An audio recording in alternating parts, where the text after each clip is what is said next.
Sam's 14, and I know that transition to adulthood is right around the corner and coming very, very quickly. I'm scared half to death.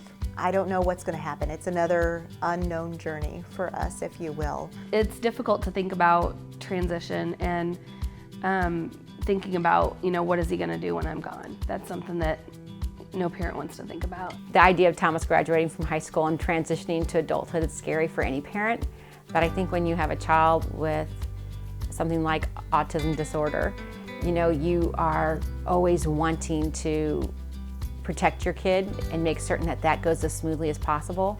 But the fact of the matter is it's like any other child. You're just opening up the door and you're latching on to the opportunity that's best for them. He's going to be transitioning at some point. He just went into middle school, about high school's around the corner, and then adulthood. And there's not a lot of opportunities and resources for adults with disabilities. We have a huge generation of folks on the spectrum who, once they reach a certain age, there really isn't anything else for them. And that scares me. That scares me a lot, because I don't know of resources for 20-somethings, 30-somethings, 40-somethings who fit a broad spectrum. There may be something for little slices of that spectrum, but so many others are left out.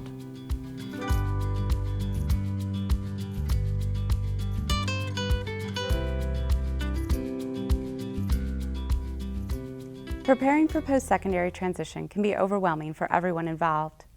The goal of education is to prepare our youth to be contributing members of society, to be ready for employment. Yet a large percentage of young adults with autism don't transition into either employment or post-secondary education in the first 2 years after leaving high school. And those who get jobs are often working in either part-time jobs or for low wages. A high percentage of adults with autism that are either unemployed or underemployed illustrates a real problem for the individuals with autism, their families, and professionals in the field. It's a reality that we need to address, and there are things that we can do to ensure better outcomes. The purpose of this training is to provide information to best prepare for successful employment. Throughout the training, you'll be hearing from several different individuals, including families, individuals with autism, educators, and support coordinators.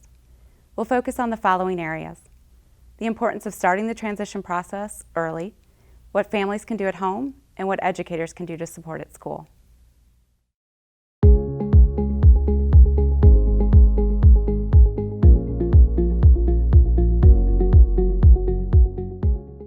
I first started thinking about transition after attending the Partners in Policymaking program, and prior to that I wasn't comfortable even thinking about it. It was just too emotional.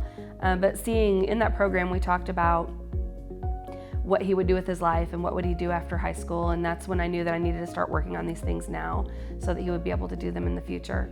Often parents and educators will wait until high school to focus on transition, and that's unfortunate because the planning really needs to begin from day one when the student enters the school system. Always keeping in mind what the goal is for that student's quality of life. Vocational goals and community integration is extremely important. Transition planning is essential for individuals to be successful both in the living and working environments in our communities. Too often an absence of planning or a delayed planning results in people sitting at home, and that's clearly an outcome no one would want. I think that easily the most overlooked part of the whole transition process is providing employment for people before they leave school. I think having a job is an extremely valuable way to predict that there will be employment after school is over, but that tends to be overlooked because that is not generally the first priority of the schools, and moms and dads aren't thinking about that until it's late. The opportunity to see if I like this particular work environment, do I like this particular task? Each opportunity is an opportunity for growth. Even if it wasn't as successful, maybe it's an experience the individual really didn't like and could not tolerate that work environment. We now know something that's going to help us in the future as we plan more specifically for additional job opportunities. you're creating a foundation for future employment as an adult because you already have established a work history, so that other agencies after school's over can actually see that this kid has a W-2 form, has paid taxes, is truly employable. I think in addition to just having employment experiences, another barrier that we frequently see is individuals, because they haven't had that opportunity to work, just the logistics. How will I get to work? Do I need a lunch? How will my ride pick me up? Could I learn to take the bus? So having those opportunities earlier helps us plan for that first job of adulthood to be successful. Many of those missed opportunities are a deterrent at the beginning, because then it becomes so overwhelming because it didn't naturally evolve over a couple years. In fact, it then is sandwiched down into that first 3 months on the job that all of these things become very overwhelming. It also gives the student a sense of worth, that they actually are employable. Because the biggest problem is that a lot of families really have questions believing that their son or daughter can actually work. So if they could be working when they're 15, 16, 17, or 18, then it just seems more natural when school's over. We know that individuals with autism have great strengths that make them assets to the workforce. Many individuals with autism have unique passion areas and interests that can be an asset to the job. Employers have also reported that employees with autism tend to be very detail-oriented and complete tasks in a very thorough manner. They're described as being loyal to employers and exceptionally hard workers. One of the most famous examples of success is Dr. Temple Grandin, an adult woman with autism and an expert in the field of animal behavior. She's had an immense impact on the livestock industry with her ability to think about problems in a logical and visual manner. Other individuals with autism excel with routine and structures that are provided by the job, making these experiences successful for both them and their employers. There's a range of employment opportunities available for individuals with autism to access, and currently there's national support for individuals with disabilities to have even more opportunities to be involved in competitive employment, which means having the same access to the same employment opportunities and same wages as individuals without disabilities.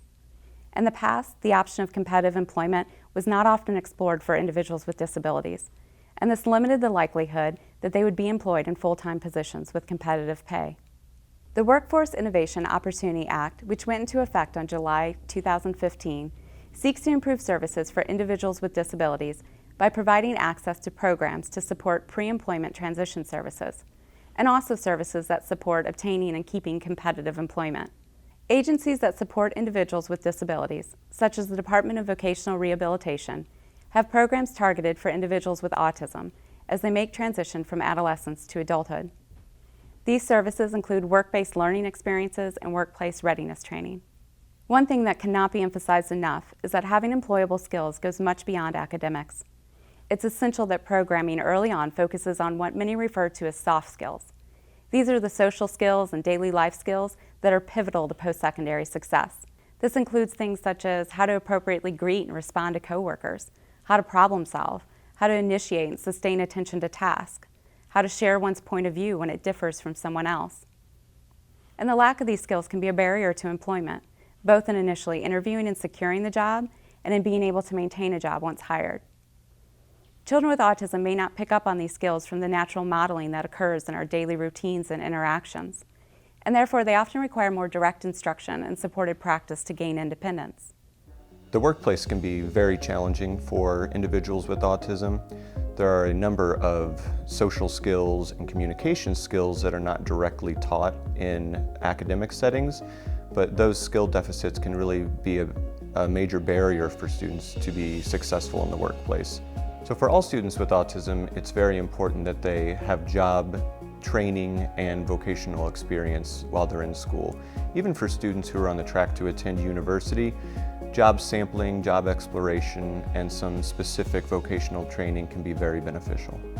It's a well-known fact that kids that have employment also develop other skills like social skills, communication skills, because in order to be an effective worker, you have to have some of those other skills, which are actually rather hard to be taught just in the classroom. They are learned best on the job.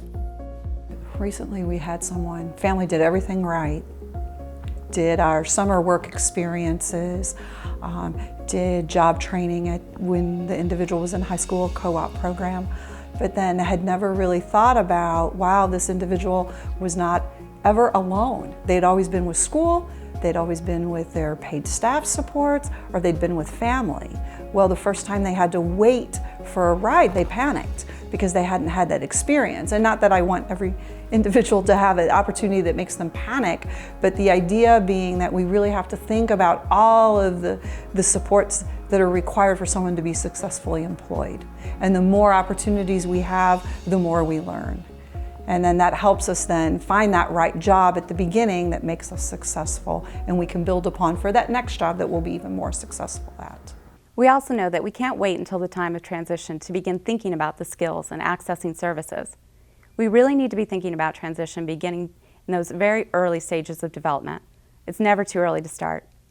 The more families and educators are prioritizing skill needs with transition in mind, the more successful post-secondary outcomes will become. When developing these skills is made a priority early on, paired with access to quality experiences and employment before leaving high school, the post-secondary outcomes start to look much, much better. Currently, 90% of youth with autism who have had a job during high school also have a job in their early 20s. This is compared to only 40% holding jobs if they didn't work during high school. To maximize adult outcomes, these skills should be targeted both at home and at school. And that means we need to start early, emphasizing independence, self-advocacy, and social skills that are essential for employment.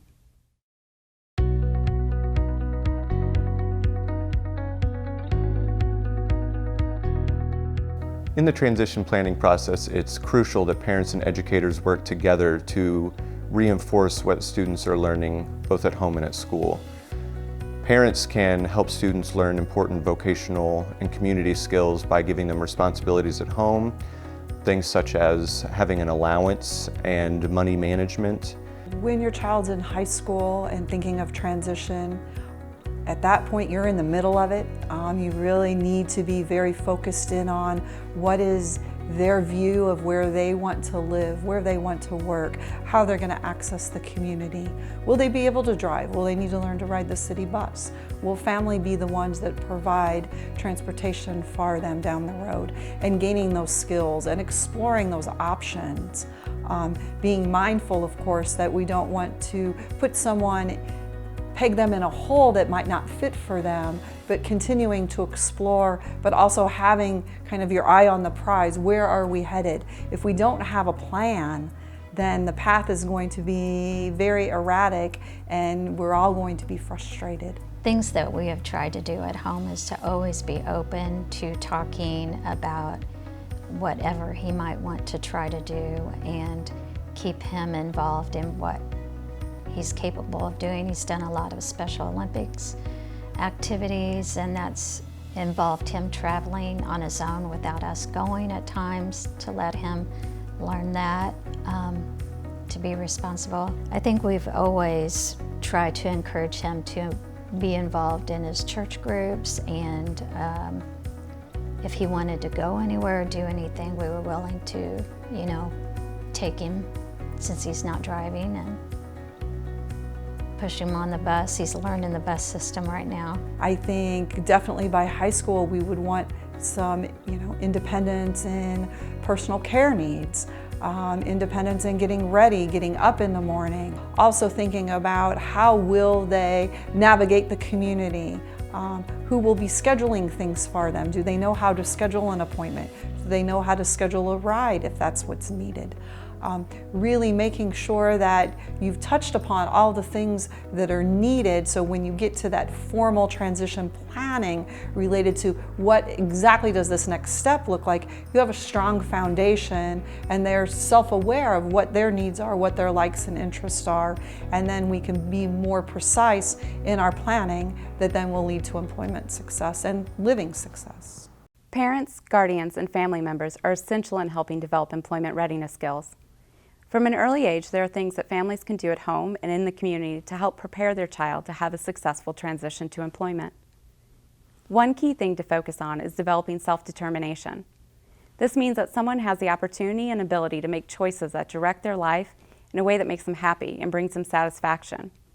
When we think about our own lives, most of us have many opportunities throughout the years to make choices and guide our life in a direction that brought us happiness. Parents can begin to work on self-determination through choice making and modeling choices for their child.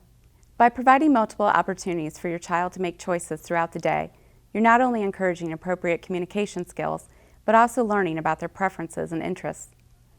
Choice making can be done verbally, through pictures, or really through any mode of communication that your child's currently using. Initially, when you're working on this skill, you might begin with just a couple of choices, and then increase them as your child gains more success in their choice making. You can also expand the skill to talk about consequences of certain choices. For example, if you choose to do this activity, we might not have time later for a different one. Choice making is a great skill to work on to help decision making later in life. Problem solving is another key skill. At home, problem solving skills can also be taught by modeling, thinking through a problem, possible solutions, and then discussing the outcomes. This is a great conversation to discuss strategies such as calming techniques that the child can then ask for in the future when they're starting to become frustrated. Parents can also help children with goal setting and understanding what it means to have a goal and to take steps towards accomplishing it. These goals can be short-term, like saving enough chore money to buy a game they want, or they can be more long-term, like practicing riding a bike so that they can eventually ride on a longer trail. Parents can also have a positive impact on post-secondary outcomes by promoting independence for their child. At times, children with autism can become overly dependent on adult support that we provide. It's important for us to think about what we're doing for them and how we can begin to help them to do these things for themselves. And often these are the little things that we don't even think about, like putting their shoes on or clearing the dishes from the table, wiping their mouths off when they're messy. One of the best things that we can do early on is to start teaching responsibilities, to do chores at home, to seek out volunteer opportunities within the community. You can support your child to participate in these opportunities. As children begin developing communication, it's important to begin working on advocating for their needs and wants. As some individuals, this might be related to using a communication device to request a preferred item or activity. And for others, it might be how to learn to appropriately protest when they don't want to do something. For children with fluent verbal language, it's important to teach and support your child's communication skills, help build opportunities for social engagement and recreation, and provide reinforcement for your child to learn new skills. Having high expectations is essential. Many parents have expressed how important it is for school teams to have high expectations for their child. It's just as important for families to do the same.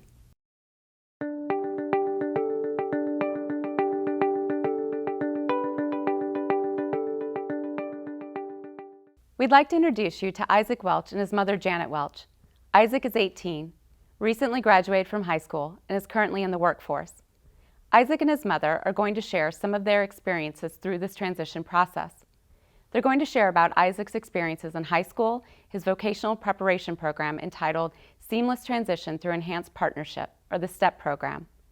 This program provided Isaac the opportunity to obtain on-the-job employment experience, as well as classroom-based instruction on a variety of employment and social skills. Like many families with children with autism, Janet Welch was concerned about her son's transition after high school. A big worry that I had about the transition was that when they're in high school, all you hear about is going to college. And we had talked to him about that, but we weren't sure if that was going to be possible. And so we started trying to think of other opportunities that he might have.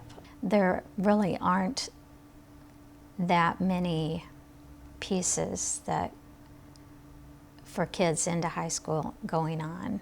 And then when the STEP program became available, that was kind of an answer, because they worked on community skills too and learned life skills along the way, not just the on-the-job training. So that probably was a big issue, that transition to the STEP program probably was big for him too, because he was leaving school and it wasn't really high school anymore. So he had a lot of changes.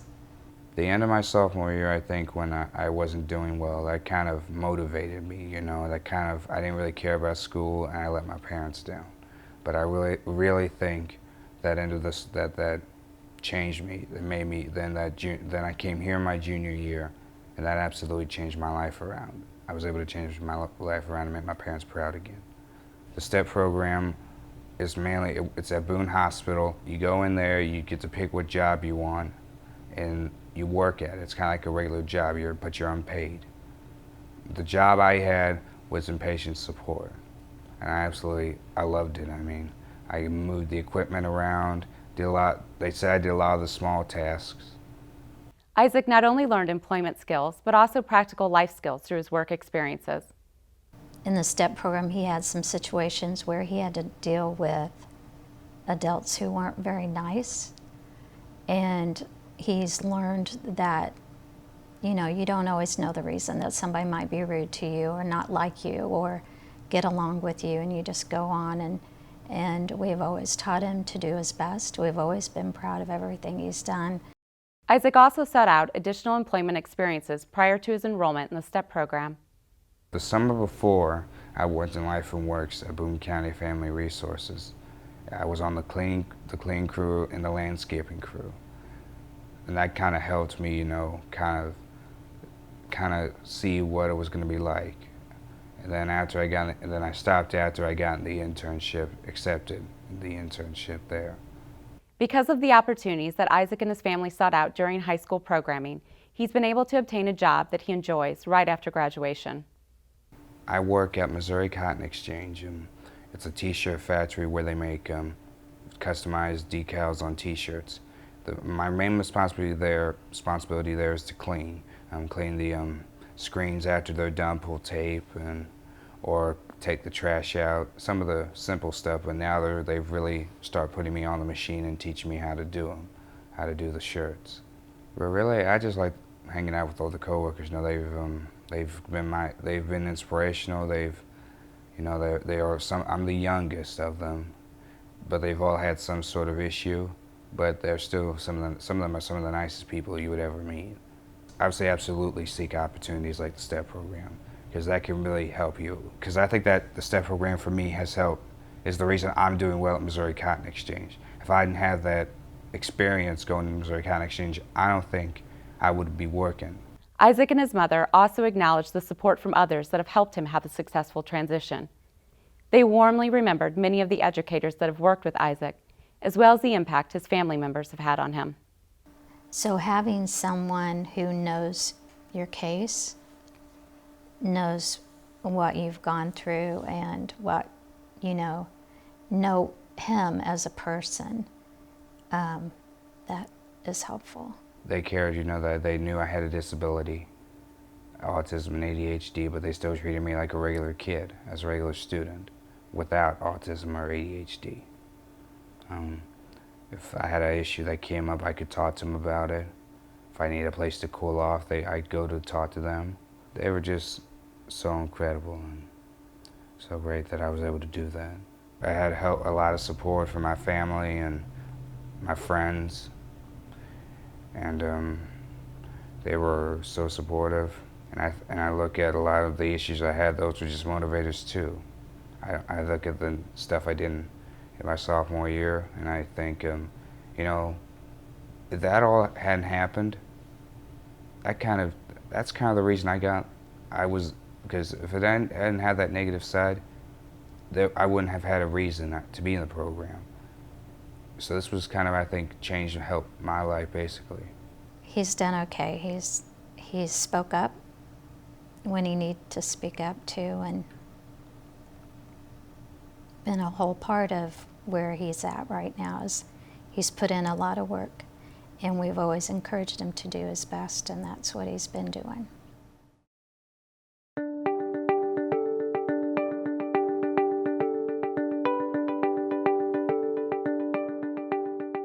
We'd like to introduce you to Bo Wheaton and his parents, Tammy and Nathan Wheaton.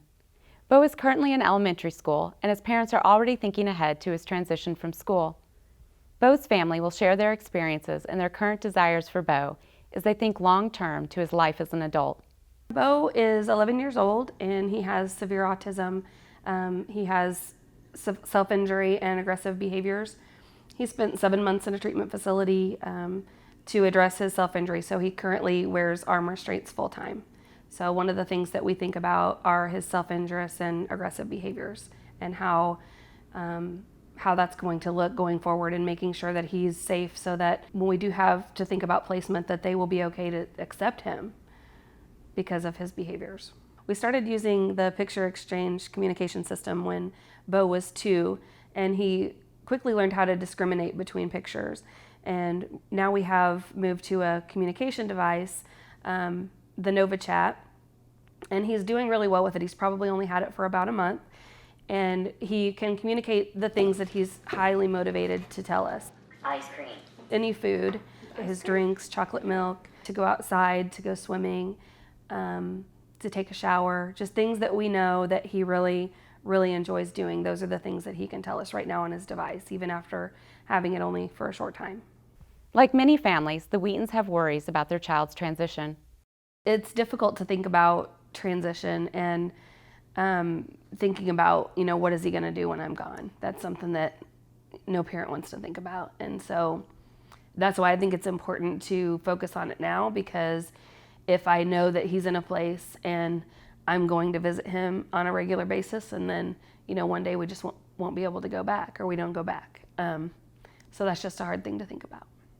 I would say primarily my main concern would be basic living skills, being able to dress himself, for the most part. I mean, he would probably still have to have some assistance, but things like that. Transition is not an easy process, and at times the focus and priorities of families will shift based on their child's needs. Bo's family currently has a focus on how to support their son in gaining the skills that will help him be successful and happy after he leaves school. Bo is so smart. I mean, he knows. We know that he knows a lot of things, and so we know that he's capable of learning his letters. He knows his letters, he knows his numbers. And so starting out in kindergarten, I really wanted to push that, because I knew he had that in him. But then there just was a turning point when the behaviors became so challenging, and I'm just hoping that he can, like Nathan said, dress himself and just have those independent skills. Writing his name wasn't important anymore when we worked for years, and he couldn't draw a straight line. And so we said, well, with computers, he's great with computers, he's great with the iPad, so it's not really important that he writes. And you just have to make concessions sometimes. You have to give up on some of those things that you wanted for him, and you start realizing what's more important, that thinking about him getting through his life successfully and happy, those things are more important, and him being able to do things for himself, and be able to go to the bathroom by himself and pull his pants up and down, and put his own deodorant on, and brush his own hair. Those things became more important than having to focus on other academic skills. So that was really challenging, because you're also growing up with other autism families and other autism parents who, they really fight to keep their child mainstream, and they're able to do that, and they're able to, and their kids are able to keep up, but because of the challenges that we have with behavior, just we weren't able to do that. We weren't able to keep him on the same path. And that was a hard decision to make. Bo's family is already thinking about what Bo's preferences are and acknowledge the importance of planning for this transition. When I think about Bo growing up and what he will do in the future, that's difficult because he's 11. But I just try to focus on things that I know he loves to do. And he loves the water, he loves swimming. So I think maybe he could clean pools or do a car wash. Or he also loves watering things. He loves the watering can. So we've worked on planting flowers or planting a small garden so that he can water. So maybe working on a farm or something like that.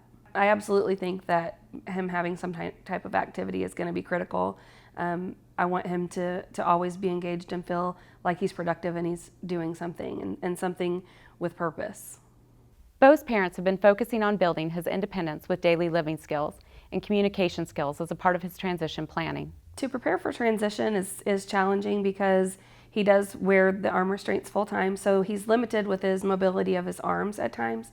And also the behaviors make it difficult because demand seems to be the trigger for his behaviors right now. But we do work on things like sorting laundry. We are working at the Thompson Center with Dr. Kong on sorting socks into different bins. We work on sorting silverware. Awesome, you got 5 tokens so far. We use a token system because he does have to have that reward and that extra motivation to do it, but he absolutely can do it. So that's something that we work on because I think that's a skill that he'll be able to use when he transitions into hopefully a job in the future.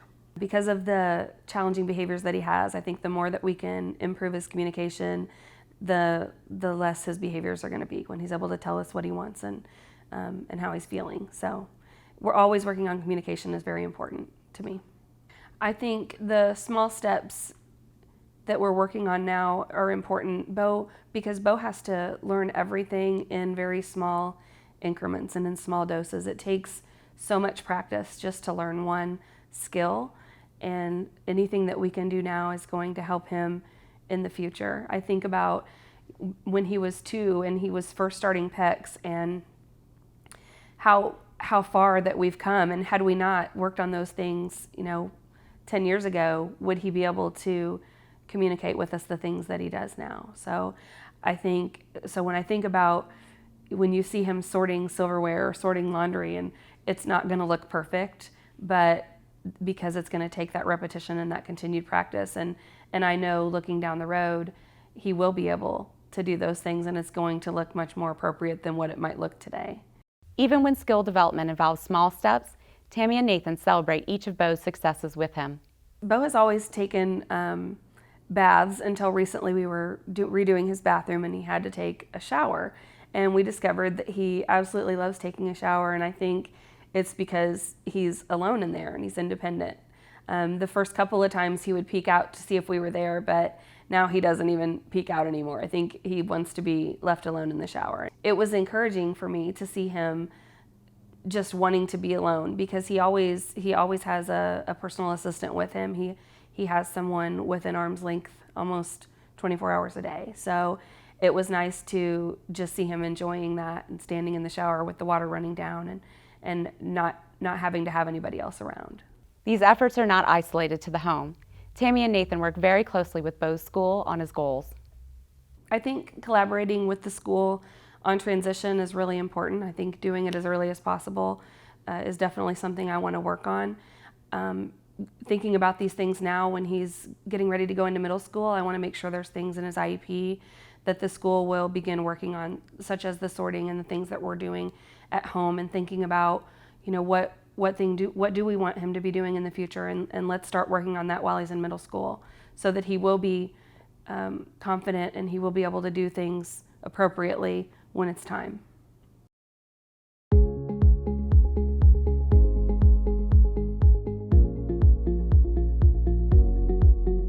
The goal of all educators for every student should be helping them to achieve the highest quality of life possible. Teaching independence is a very important skill for educators to work on with students with autism. Beginning in elementary school, students should be taught to navigate their environment independently, to access materials, and to ask questions independently. These are all foundational skills which will be very important as a student progresses in the school system. There's a lot of different approaches educators can take to help prepare students with autism for the world of work. Starting from a very early age, it can be integrated into the social studies curriculum to discuss different community jobs, different jobs that students will come in contact with, such as someone who works at the post office and a teacher. And this really helps students to understand that there are a wide variety of jobs, and helps stimulate thinking about what kind of jobs that student may want to have when they're finished with school. So as a student ages and gets into secondary school, middle school, and high school, educators can be involved by taking them to the community to expose them to a wide variety of jobs, job shadowing, and teaching specific vocational skills in the classroom setting. As professionals supporting individuals in finding employment, we really ourselves have to be creative and really think outside the box. And what does that mean to each individual? Well, it's really knowing what's going to make them happy. And when someone can't communicate that, if we've tried other communication methods or we're in tune, to really be observant and to help promote those experiences. There again, I would look towards earlier experiences that would help develop those interests, so we know at the beginning what's going to make them happy and how we then can approach employers and really sell the individual's strengths and what they can offer. It's the responsibility of the school to provide a balanced and meaningful education that emphasizes soft skill development, those social skills, adaptive behaviors, and executive functioning skills that are essential for employment success. It's important to consider that the process will vary depending on the student. For students who are eligible for special education services through their school, they're entitled to formal transition planning. For individuals who have a medical diagnosis of autism but have not been found eligible for special education services, the process will be a more informal plan through collaboration between home and school.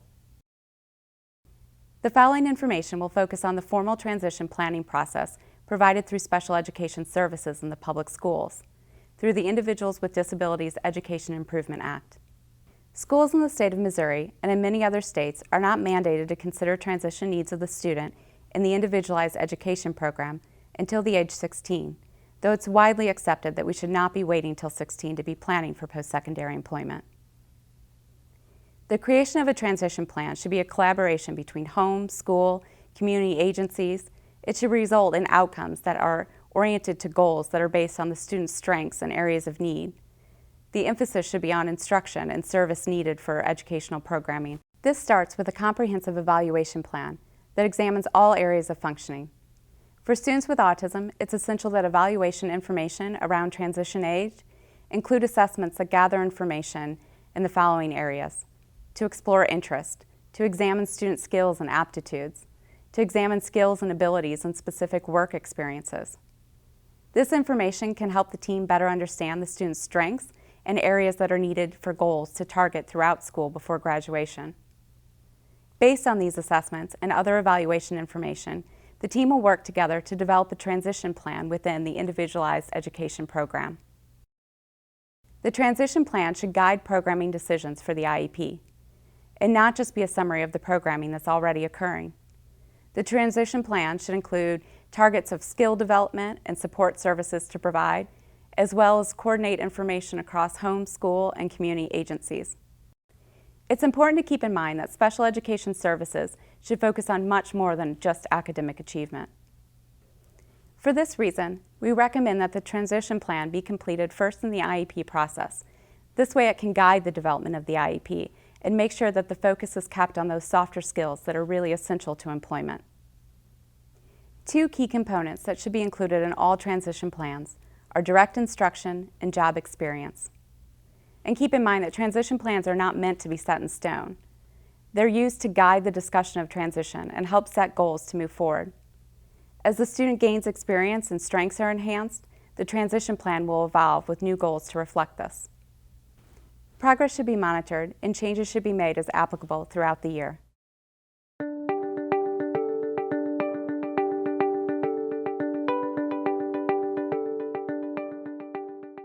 There are special considerations for students who are going on to college first.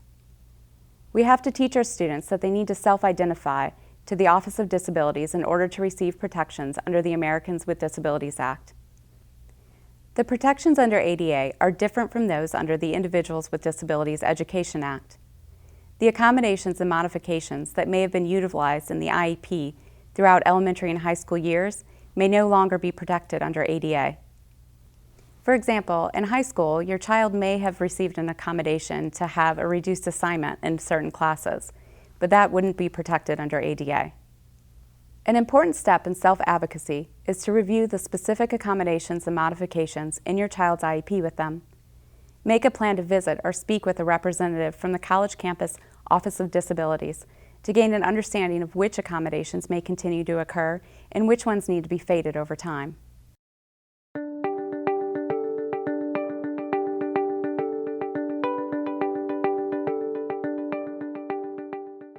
My name is Michael Mandel. I'm 22 years old. I'm a senior at the University of Missouri studying journalism. I've had Asperger's syndrome my whole life, and I've just seen it as something that I've embraced and been able to deal with, and it's something that I think has been in a lot of ways a struggle for me, but also in a lot of ways beneficial, because it's provided me with some strengths and some opportunities that other people might not have. I think I was always going to college. I don't think that was ever something I questioned. I think part of my desire for journalism was because I've just always been obsessed with sports. I'd always liked writing and stuff, so that those kind of work together. A lot of things with autism, people talk about how like they can't feel empathy for people, or they can't feel like sympathy or like feelings about like somebody they're talking to. There was a part of me that wanted to show myself that I was able to do those things, and I think that played a big part of it. I think the start of college was really difficult for me because it was adjusting to like a changing environment that was so different from what I was used to at home. And for that reason, I really didn't adjust for my first semester. It was just kind of about hanging on and getting through it. And then I think once second semester rolled around and I was able to, realize that this is the reality of the situation. Like you're not around your parents anymore. You're going to have to like adjust to this for the next 4 years of your life while you're in here, that I was able to accept it and just see where I needed to be and what I needed to do to make that second semester better, and I think it really helped. My first 2 weeks working with like the Missourian and stuff, I kind of struggled there at first because I didn't know like how to get into like the swing of things. But I think once after like my first month or so, I really figured it out. And I was able to get my editors to like me, which is like probably the biggest thing. Once you have somebody's respect, like you can really, it really goes a long way, because like you have, number one, if they trust you to do more, you can do more.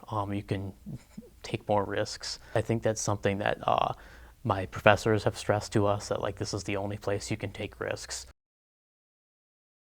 I think challenging yourself is important because it's the only way you can try to test how far you've come and like what you can do. When you're a journalist, you're going to have to interview like all types of people who do want to talk to you, people who don't want to talk to you, and I think that there are a lot of people with autism who think they can't do that, or they haven't been told that they can do that, and I think that it's important to know that like you can. I think it's important not to run away from social situations, because you're running away from chances to deal with things, and like you're like running away from like something that's such a big part of your life, because interacting people is just like so important, and it's just like such a natural thing to do, and such an important thing to be able to do. We can achieve successful transition to employment. It's important to start the process early and work collaboratively to develop the soft skills and provide job experiences before high school graduation. When we work together to accomplish successful transition to employment, we're working to improve the quality of life of adults with autism. I don't know what the future holds. All I know is that I didn't know what the future held when Sam first got diagnosed, and it's turned it out to be wonderful. So I'm quite confident that even though I don't have all the answers today, and I probably won't have them tomorrow, the future's going to look bright. Keller's future is unwritten for a reason. I refuse to believe that he can't do something because he has autism. I think that he can learn how to do it in spite of it, and so for me, I put no boundaries on it whatsoever. I think the opportunities for Thomas in the future, they're open. I mean, it's whatever he wants to do, just because he has so many wonderful skills that he has as a person. I mean, he loves to mow the yard, and he loves to do artwork, he loves to play sports. So I see him as a really well-rounded individual, and that's just a parent's dream come true. I don't really know what the future holds. I want Rye to work. I want Rye to live in his own apartment. I think that Rye can do all of those things. I want Rye to have every advantage that my other son has, and Rye shouldn't be any different just because he happens to be on the autism spectrum. I don't know, I mean, he's been building a space shuttle in our basement for about 4 years. He may fly that out to the moon for all I know. But I mean, I want what every parent wants for Rye, and I don't think I want anything different just because he happens to have autism. If you would have asked me what the future looked like for Dora after she got diagnosed was a dependent child, a child that would be dependent on her family and her parents for the rest of her life. But now her future is really,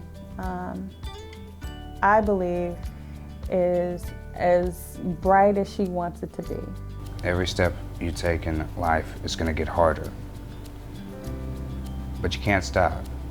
You know, you can't stop life. You'll have bumps in the road. I had a bump in the road. It was bigger than, I'm sure, some of the other kids, but I still made it. I remember a famous person once saying, Jimmy V once said, a great life isn't full of millions. A great life can involve just laughing, having fun, and crying. That's a heck of a day.